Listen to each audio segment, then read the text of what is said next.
नमस्कार, मैं हिमांशु मिश्रा। आप देख रहे हैं ग्लोबल भारत टीवी। महाराष्ट्र का सियासी सस्पेंस खत्म होने का नाम नहीं ले रहा है।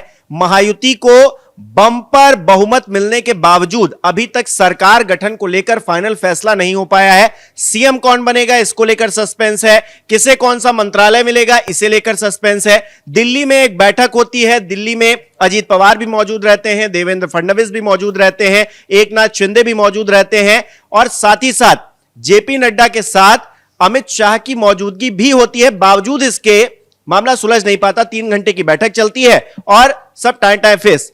कहा जाता है कि मुंबई में एक और बैठक होनी थी, अब वो बैठक भी नहीं होगी। उस बैठक को कैंसिल करके एकनाथ शिंदे गांव चले गए हैं। अब देखिए क्या हो क्या रहा है। प्रकाश मेरे साथ यहां पर मौजूद है। गांव चले जाना मतलब क्या, ये सियासत छोड़ देना? क्योंकि कहा जा रहा था सीएम की कुर्सी तो उन्होंने छोड़ दी, जो कहा जा रहा था डिप्टी सीएम ले लीजिए, वो भी लेने को तैयार नहीं है। अब क्या गांव से ही सियासत करेंगे? अच्छा देखो, महाराष्ट्र की राजनीति देश में जितने भी राज्य हैं उन सब से महाराष्ट्र की राजनीति थोड़ी अद्भुत ही अलग ही पिक्चर दिखाती है। हम लोगों को याद है कि जो बार बार महाराष्ट्र में हाल फिलहाल में जो लोग याद करेंगे वो ये कि अर्ली मॉर्निंग भतीजे जी पहुंच जाते हैं फडणवीस के पास, फिर बाद में 80 घंटे बाद फिर चाचा के पास चले जाते हैं उद्धव ठाकरे सीएम। अभी महायुति की सरकार मतलब बन जानी चाहिए।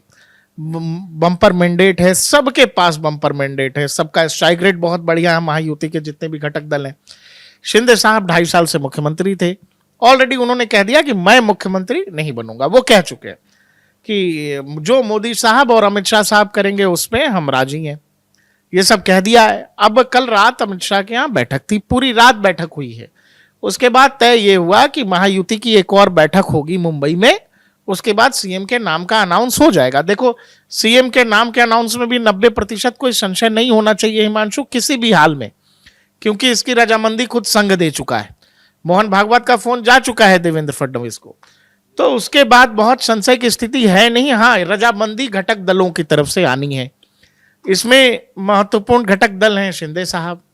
शिंदे साहब क्या किए, मुंबई पहुंचे सीधे सतारा चले गए गाँव।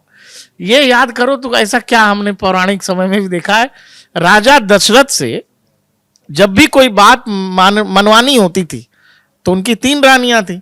कैकई को जब भी कोई बात मनवानी होती थी तो उनको एक बार युद्ध में जान बचाया था दशरथ जी का कैकई ने। तो उसी दौरान वचन दे दिया था कि जो 3 वचन तुम मांगो। तो वैसा कि कैकई सुंदर भी थी, अपना रूम में बंद हो जाती थी, राजा जी को बाद में मानना पड़ता था। कोप भवन कहते थे उसे। हाँ, वही कोप भवन। देखो, राजनीति का कोप भवन है ये। एक राजनेता जिसको जाके वहां मीटिंग करनी थी, ऑलरेडी 2.5 साल से मुख्यमंत्री हैं, नंबर नहीं थे फिर भी हैं, खुद ही कह दिया कि मैं मुख्यमंत्री नहीं रहूंगा। सीएम का मतलब कॉमन मैन होता है मेरे लिए, और बीजेपी जो कहेगी वैसे मैं तैयार हूं। लेकिन अब सतारा जाने का क्या मतलब है? अब इसमें 2-3 चीजें फंस सकती हैं। जब घटक दलों के साथ सरकार बनती है तो इसमें मंत्रालय का भी बड़ा मारामारी होता है। होम किसके पास रहेगा, वित्त किसके पास रहेगा।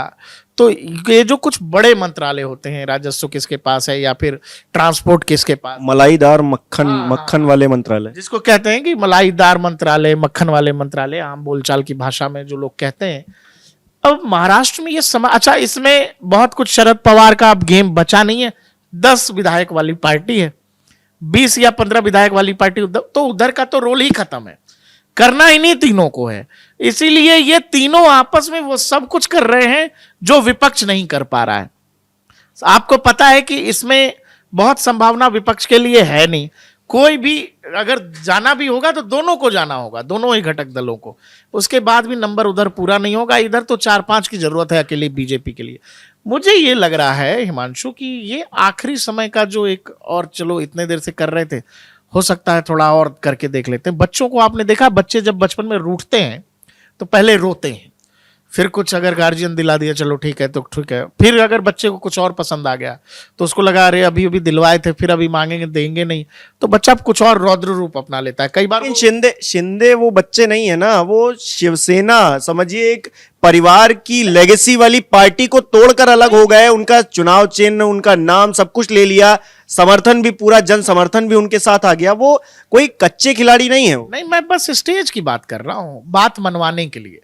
बच्चा क्या करता है, धूल में लौटने उठने लगता है, फिर गार्जियन को लगता है अरे यार अब तो दिलवा ही देना चाहिए। ये देखो, जब आपको बैठक करनी थी, आप अमित शाह के साथ बैठ गए, बातचीत हो गई, फिर कहा कि वहां महायुति की बैठक करके सीएम के नाम का अनाउंस कर देते हैं। आप चले गए सतारा, बैठक हो गई रद्द। तो इसके बीच में लोग क्या समझेंगे? क्या लोग ये समझेंगे कि शिंदे गुट अलग हो रहा है? बिल्कुल भी नहीं। क्या लोग ये समझेंगे कि शिंदे कुछ अलग कर सकते हैं? बिल्कुल नहीं कर सकते, कोई ऑप्शन नहीं है आपके पास। तो क्या करेंगे शिंदे? शिंदे को करना वही है, गठबंधन की सरकार वहां बनेगी। ये बार्गेनिंग का फाइनल फेज है हिमांशु, कौन कितना मक्खन लेगा। लेकिन बार्गेनिंग में नजर ये आ रहा है कि डिप्टी सीएम कोई और हो सकता है। शिंदे डिप्टी सीएम बनने को तैयार भी नहीं है। उन्होंने कहा कि हम कुर्सी छोड़ रहे हैं मुख्यमंत्री की, तो इसका मतलब नहीं है कि हम अपना डिमोशन करवा लें, जैसा कि फडणवीस साहब ने करवाया और वो उस पद पर बने रहे। देखो, इस पूरे खेल में बहुत करीने से खेल रहे हैं और बहुत सॉफ्टली और अच्छे से खेल रहे हैं अजीत पवार। ऐसी भी खबर आ रही है कि बीजेपी तैयार हो गई है अजीत पवार को वित्त देने में। अब मुझे ये लग रहा है कि अजीत पवार को अगर वित्त देने में बीजेपी तैयार हो गई है, तो इस बात की नाराजगी फिर शिंदे गुट को हो सकती है, बिल्कुल हो सकती है कि भाई हम नंबर 2 हैं, हम अभी बातचीत के फेज में हैं, बार्गेन कर रहे हैं, और आपने ये तय कर दिया कि वित्त आप किसी और को दे रहे हो। क्योंकि इस पूरे मामले में हम जो देख रहे हैं कि जिन दो गुटों के बीच गठबंधन के जो निगोशिएशंस के दौर चल रहे हैं, उसमें एक्टिव लग रहे हैं शिंदे और बीजेपी, और बीच में अजीत पवार बहुत करीने से अपना काम कर ले जा रहे हैं। ऐसा लग रहा है, कई बार होता है कि शांत बैठा आदमी का काम जल्दी हो जाता है, ज्यादा निगोशिएशन करने वाले का काम बाद में खराब हो जाता है। 2 बिल्लियों की लड़ाई में बंदर ले जाता है। क्योंकि आप देखो भाई, शिंदे के पास भी माफ करिएगा, अजीत पवार के पास भी 30 से ज्यादा विधायक हैं, सरकार ऑलरेडी बनी हुई है वहां पर।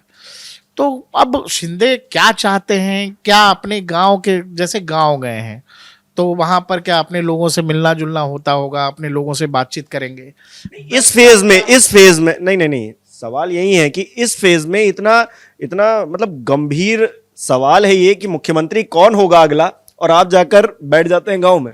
आपने तो खुद कह दिया ना कि मुख्यमंत्री के लिए तय करिए आप, अमित शाह भाई और नरेंद्र भाई जो कहेंगे। तो इस बात से फिर अमित शाह जी से मुलाकात के बाद वो गांव क्यों चले गए? वही मैं कह रहा हूं कि सीएम पद जब आप खुद कह रहे हो कि हम नहीं हैं, तो आपको कुछ अच्छा चाहिए।